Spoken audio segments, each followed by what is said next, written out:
caused him to make certain decisions that really got in the way of plotting a really complete victory, probably the one that uh, God had envisioned. So here we are at chapter 15, and we have one more battle, major battle coming up. And this basically is doing some cleaning up, basically, from God's point of view. That something he pledged and promised to do, and now he's going to carry it out using Saul and the Israelites as his agent. Chapter 15 opens up. We have Samuel once again. He comes to Saul and he says, I am the one the Lord sent to anoint you king over his people Israel. So listen now to the message from the Lord. Hey, Saul, I've got an important message from God. I've got important news. He's got a big deal for you to take care of. Listen up. This is important. It's very important that you listen to what he has to say and you carry it out. Verse 2, this is what the Lord Almighty says. I will punish the Amalekites for what they did to Israel when they waylaid them as they came up from Egypt. What is that all about? Well, dial back 400 years earlier, and this is when the Israelites were coming out of Egypt on their way to the Promised Land, and on their way, they are waylaid, as Samuel says, by the Amalekites, and specifically, what the Amalekites do is they land a sucker punch on the Israelites, especially the rear guard of the Israelites, especially those who are in the back of the crowd, basically because they're tired, they're older, they're less able to defend themselves, and so the Amalekites come in and just basically give them a 1-2, and that results in a battle that has to be fought. In Exodus chapter 17, we have a very brief description of that battle. And you may recall it because it's the battle where Moses sits, I think, on a rock and he holds up his hands. And as long as both of his arms are up, the Israelites are winning. But, Moses is like 80 years old, doesn't have all the greatest strength in the world. And even strong men, after a while, they get tired with their hands raised. So the hands would sag, they would come back down, and every time that happened, the Amalekites were winning the battle. So what happened was that two of Moses' assistants, Aaron and Hur, raised his arms and kept them up so that there would be this complete victory. So there was that battle, but God is not satisfied. God feels that this has to be dealt with in a specific way.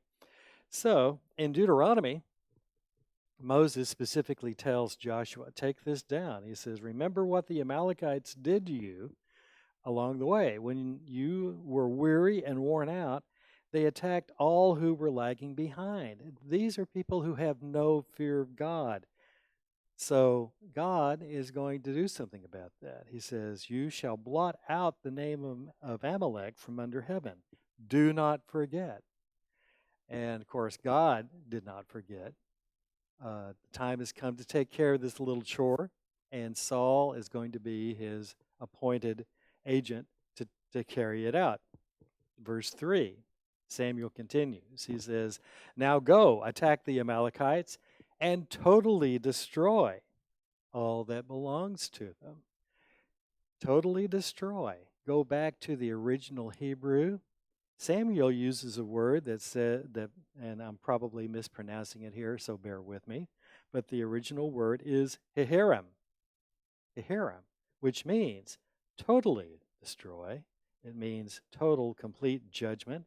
It means giving over whatever you take as the spoils of war to the Lord for total destruction. In other words, this is something above the typical battle where when the victorious army gets to plunder the whatever remains of the people that they've fought, and they can take whatever they want, whatever looks good, cattle, clothing, money, whatever. God says, no, you don't do any of that. Whatever belongs to the Amalekites, you totally destroy. No ifs, ands, no or buts, no exceptions.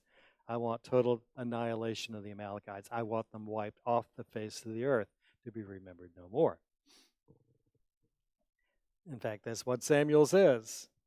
Do not spare them. Put to death men and women, children and infants, cattle and sheep, camels and donkeys.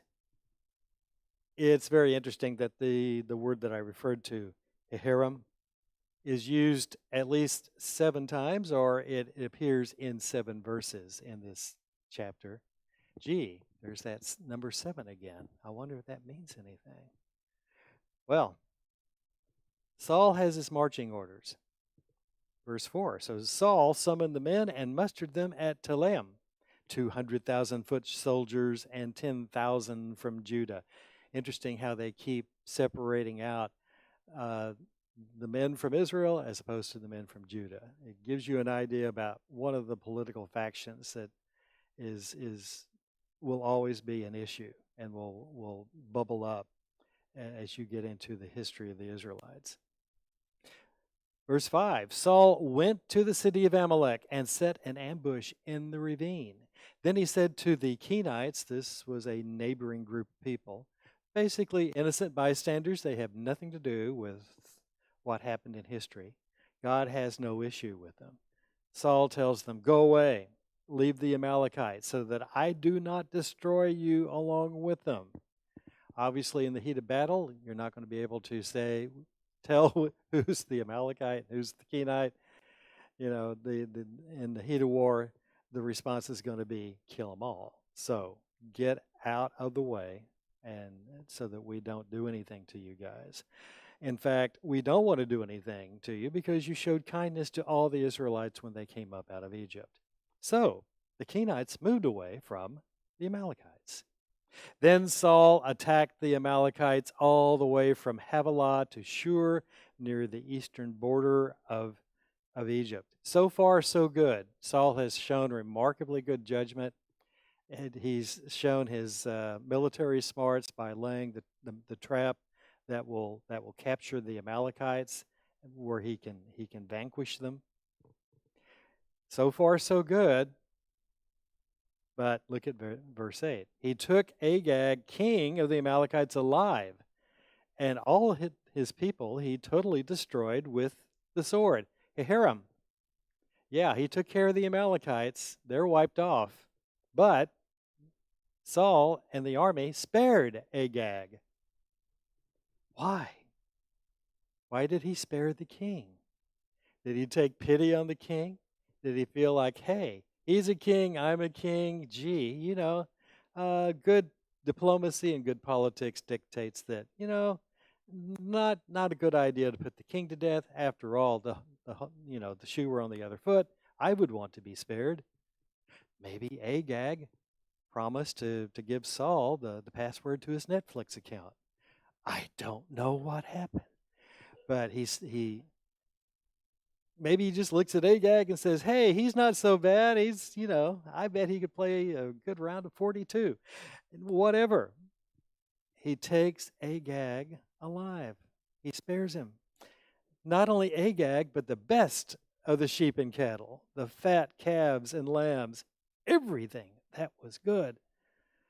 Oh, Lord, surely you don't mean to put these to death? Look at this. Someone could become a millionaire rancher tomorrow with all this stuff. God surely didn't mean to put everything to death. These, the best of everything, they were willing to destroy completely. They were unwilling to commit a harem. But everything else that was despised and weak, they totally destroyed. Yeah, let's not do harem on this good stuff, but hey, all this sickly stuff, yeah, waste them. Job is done. Well, not so much. Verse 10. The word of the Lord came to Samuel, and it's not a happy word. God says, I regret that I have made Saul king because he has turned away from me and has not carried out my instructions. Now, God's regret is significantly different from human regret, where a lot of regret comes in because we were misled, or we deceived ourselves, we set ourselves up for a fall, or we didn't know better. God knows better, and this is this is part of God's patience and his the issue of free will. You, as human beings, we're free to do whatever we want to do, and of course, what with whatever consequences ensue from our actions. They may be good things, they may be bad things. But on a human level, we get surprised, and when we are surprised in a bad way, we regret that. God kind of knew. I mean, he knew Saul well enough. He knew Saul better than anyone else. He knew what Saul was capable of. He knew what Saul was very likely going to do. He allowed him to do it anyway. And so, what what God is conveying to Samuel here is, yep, I'm not surprised by what Samuel's done. And bottom line is, I really do regret that I put him in charge of my people, because he's not a good agent. He's not doing what I told him to do. He's not meeting my expectations. And it isn't just a one off. We've seen before where Saul goes off and does some very impetuous, very humanistic, and very sinful things, where Saul basically has gone off and done what he felt best rather than doing what God wanted him to do. Well, Samuel's not happy about the news from God. He was angry, and he cried out to the Lord all that night. Early in the morning, Samuel got up, went to meet Saul. Gee, and after a very sleepless night, but Samuel probably was thinking, no sense in putting this off, what I got to do. So he goes off to meet Saul, but he was told Saul has gone to Carmel. There he has set up a monument in his own honor. Oh, gee. Nice, sweet little, modest Saul. Oh, wait, that's not him. This is the Saul that is promoting himself at every possible turn. Look what I did. And as a result of what he has done with the Amalekites, there's a statue or some kind of a monument that has been erected in his honor. How cool. He did that, and then he's turned and he's gone on down to Gilgal, which is one of the major cities in Israel. So Samuel follows the trail. Verse 13, when Samuel reached him, Saul said, "The Lord bless you. I have carried out the Lord's instructions." Ha! Not quite. Kind of makes you wonder why Saul said that, took the initiative to come out and greet Samuel in this way. Maybe he knew that, well, I kind of cut a few corners here. But maybe if I just, maybe Samuel doesn't really know everything that has gone on, and maybe if I just act like the man of God that I'm supposed to be, it'll fool Samuel. Samuel's not fooled. Verse 14. Samuel said, "What then is this bleating of sheep in my ears? What is this lowing of cattle that I hear?" Saul, if you had done everything that the Lord asked you to do, there would be an absence of all this cattle, this livestock, and this king in the background. What are they doing here? Well, Saul has an explanation. Verse 15. The soldiers brought them from the Amalekites. Laying the groundwork here, one thing we know about Saul that we saw last week was that Saul is a wonderful excuse machine. If anything goes wrong, or if he's up for criticism, he is quick to explain what happened, and explain it in the sense of, "I'm not to blame. It's not my fault. I didn't do it." Somebody else did. Look at this. The soldiers brought them in from the Amalekites. They spared the best of the sheep and cattle to sacrifice to the Lord your God. Hey, Samuel, we have a better idea. We need to make a sacrifice to God. Why waste some of our own livestock when we got these perfectly healthy specimens right here that we could use? So we've saved them for the sacrifice, but we totally destroyed the rest. We committed a harem. Samuel's not buying it. Verse 16. Enough, he says to Saul. Let me tell you what the Lord said to me last night. Tell me, Saul replied. I would love to know what was running through Saul's mind when he said, Tell me. Was he trying to maintain control of the conversation here? Oh, yeah, I'm king. I'll let you speak now. Was he a little bit afraid of what he was about to hear? Yeah, tell me. Who knows? Samuel goes on, verse 17. Although you were once small in your own eyes, and he was, remember when he was anointed king, he ran and hid. He hid among the baggage. Nobody will find me here. In a modesty attack. Maybe I shouldn't be king. That's too big of a job for me. Samuel's reminding him of that moment. Once you were small in your own eyes, but did you not become the head of the tribes of Israel? The Lord anointed you king over Israel, and he sent you on a mission, saying, Go and completely destroy. Go and do Heharim to these wicked people, the Amalekites. Wage war against them until you have wiped them out. Why did you not obey the Lord? Why did you pounce on the plunder and do evil in the eyes of the Lord? But I did obey the Lord, Saul said. I went on the mission the Lord assigned me. I completely destroyed the Amalekites and brought back Agag, their king. Yes, I committed a harem. I did what God told me to do. The soldiers took sheep and cattle from the plunder. It's not my fault that we have the cattle here. It's the men's fault. They're the ones who took the cattle. You know how these guys are. I can't do anything with them. Look what I've got to work with here. They took sheep and cattle from the plunder, the best of what was devoted to God, in order to sacrifice them to the Lord your God at Gilgal. Look at the wording that Saul uses.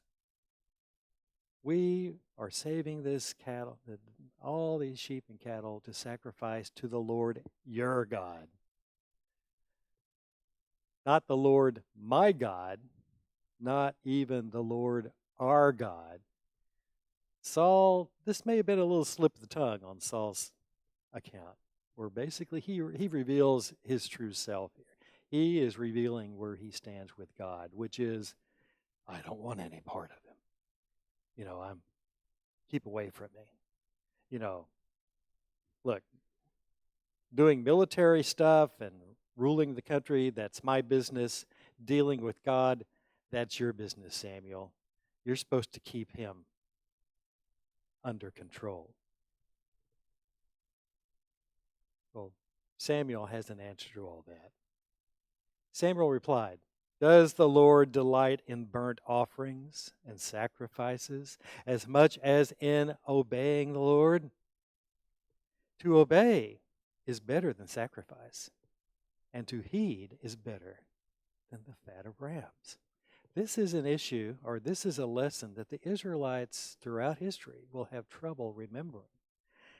In fact, by the time we get to the time of Isaiah the prophet, the book of Isaiah opens up very early on, first chapter, verse 13, where God is telling the Israelites, stop bringing meaningless offerings. I'm sick of your offerings. I despise them. They mean nothing because you do one thing to me and then you turn around and do everything that I don't want you to do. I have no interest in meaningless sacrifices. And here's why. Verse 23, for rebellion is like the sin of divination, and arrogance or presumption like the evil of idolatry. Rebellion is like the sin of divination. Saul would probably be very surprised to be described as a rebel, much less as a diviner. What is divination anyway? Well, the classic definition is it's seeking guidance from anything or anyone other than from God. But if Saul is not going to seek guidance from God in terms of, yeah, Lord, I will do exactly what you want me to do, who is he seeking guidance from? It's from himself. Arrogance, presumption, like the evil of idolatry. Well, what is idolatry? It's worshiping someone or anything other than God. And if you're not focused on God, if you do not have as the heart of your life following God and carrying out His will, who is sitting on that throne? It's not God, it's you. That's the message Samuel is conveying to Saul here. And here is his judgment, here's God's judgment that Samuel's passing along. Because you have rejected the word of the Lord, He has rejected you as king. The word of the Lord, you've rejected. The word of the Lord, everything that envelops the close fellowship that Saul could have had, the guidance and wisdom that Saul could have had, the blessings from God that Saul could have had, that Saul rejected because he really wanted nothing to do with God. That's your problem, Samuel. He's the Lord your God. You're supposed to be in charge of him. I'll do everything else. Saul basically just really wanted to have nothing to do whatsoever with God other than what he had to do in his kingly duties. And God has had enough of it. In fact, this is the second time now that God has pronounced judgment on Saul's kingdom and his hierarchy. He said, your kingdom will not endure. He said it several years ago. He's saying it again. And there seems to be a pattern here, at least in the Old Testament. When God makes major judgments like this and major pronouncements, He typically makes it twice. Go back and look at the dreams that Pharaoh had in the story of Joseph, where Joseph tells him, you dreamed about this issue twice, you've seen it twice, that means that God has made up His mind and His judgment is final. He will definitely carry it out with regard to the coming drought at Egypt. Look at what happened just a few chapters earlier in 1 Samuel to the house of Eli. Eli, the chief priest, he's told twice, God is bringing judgment on your house. And that pronouncement was made twice, several years apart. I kind of think that in Eli's case and in Saul's case, had they taken the first warning or the first judgment, the first pronouncement to heart, there could have been a change of things. Maybe not a total change.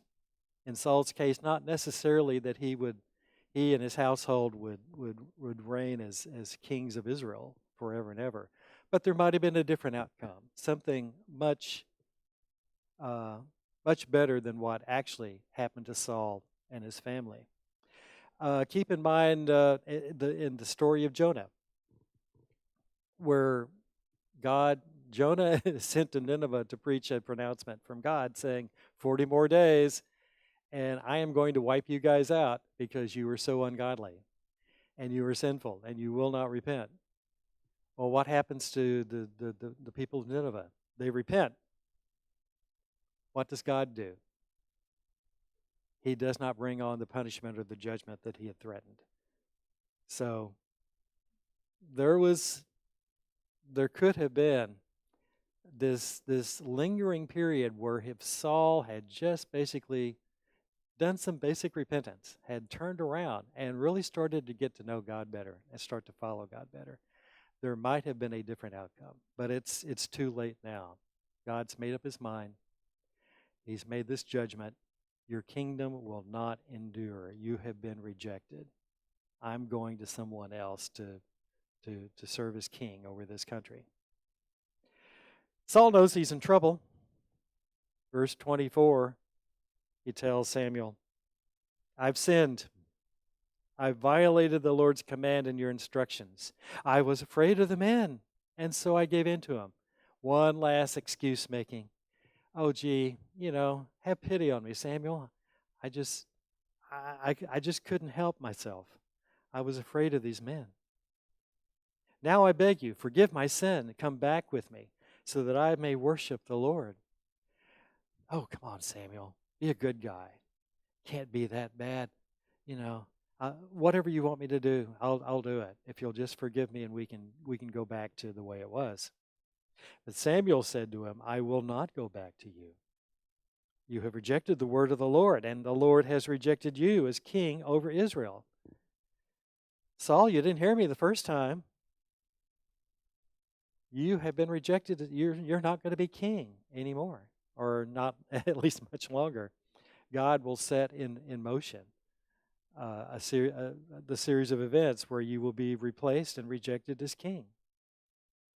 Well, Saul gets desperate because at that point, Samuel turns to leave. Saul caught hold of the hem of his robe and it tore. Not a coincidence. God uses this as a sign to convey, basically to confirm, and to just basically keep impressing on Saul that his rejection, his judgment is final.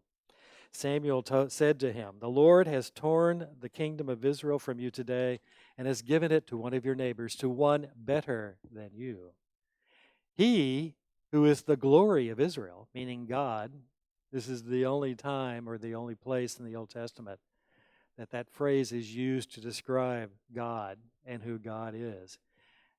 Samuel may have used it basically to remind Saul of where Saul's true source of success came from. It wasn't from Saul, the handsome good guy who looked like he could have played for the NBA, the guy who seemed to be this brilliant military genius. No, that's not where your power and success came from, Saul. It came from God, the glory of Israel. Anyway, he who is the glory of Israel does not lie or change his mind, for he is not a human being. He doesn't think like a people. Better than that. He's not a human being that he should change his mind. Saul replied, I've sinned, but please honor me before the elders of my people and before Israel. Come back with me that I may worship the Lord your God.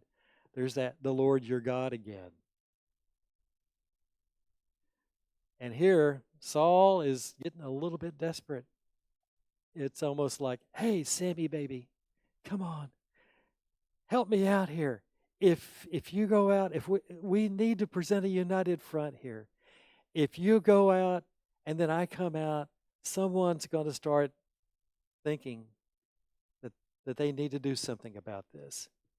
And probably to that extent, Samuel thinks, I don't want to start a political rebellion. I don't want to something to happen to Saul before the appointed time.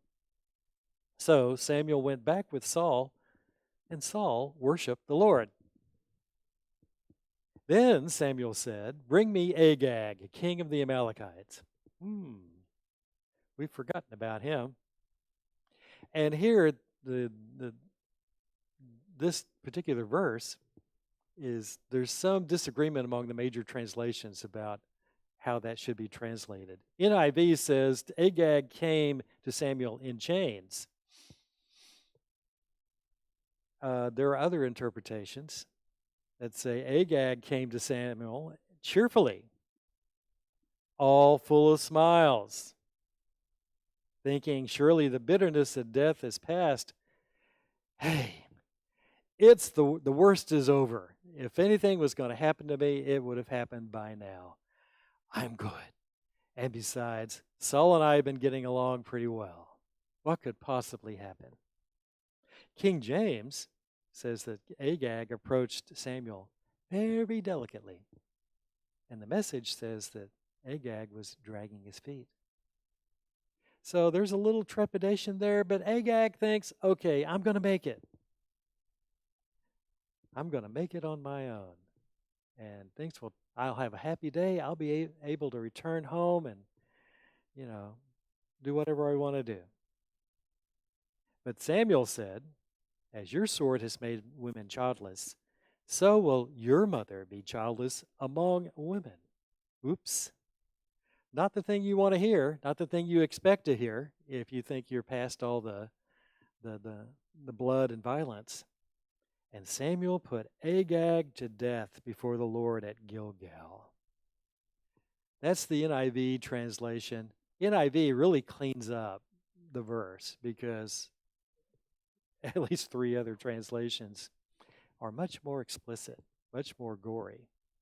The English Standard Version says Samuel hacked Agag to pieces. The King James says Samuel hewed Agag in pieces. Even the Living Bible says Samuel chopped Agag to pieces. It wasn't pretty. It wasn't simply a matter of just running him through with a sword. Apparently it was worse than any kind of horror movie you would ever imagine watching. And all because Samuel had to do Saul's work for him. He had to do what God told Saul to do to begin with. And so at least most of God's instructions are carried out, but with an unhappy ending for several people. Samuel left for Ramah, his hometown. Saul went up to his home in Gibeah of Saul, his hometown. Until the day Samuel died, he did not go to see Saul again, though Samuel mourned for him. You have to keep in mind, we've probably a couple of decades now where Saul's been king, and with Samuel trying to provide guidance, definitely carrying messages from God. Samuel, who Saul saw before anyone else did, knew who he was to become. If nothing else, they had that personal relationship, almost like a father-son kind of relationship, I would imagine. And so what happened and what was going to happen, I'm sure didn't rest well, didn't sit well with Samuel. He mourned for Saul, for what was going to happen, for what could have been, for what Saul had done and what Saul had failed to do and continued to fail to do in terms of coming to terms with God. And the regret wasn't limited to either Saul or Samuel. There's regret in heaven too, because the Lord regretted that he had made Saul king over Israel. And that ends chapter 15. The story of Saul is not at an end, but there's going to be a major sea change here in the story that we're following, because God is going to carry out his judgment. He is going to carry out what he told Samuel he was going to do, and what he also told Saul, that I'm going to select someone who has set his heart after me and who will do what I want him to do. So that will be the basis of our study next week. If you will, please take a moment to read chapters 16 and 17. That'll be our lesson before we take our holiday break. We'll have class next Sunday, but we won't have class on Christmas Day or on New Year's. So our final lesson for next week will be 1 Samuel chapter 16 and 17, if you'll take a look at that. And Lord willing, we'll see you next Sunday. Thank you so much.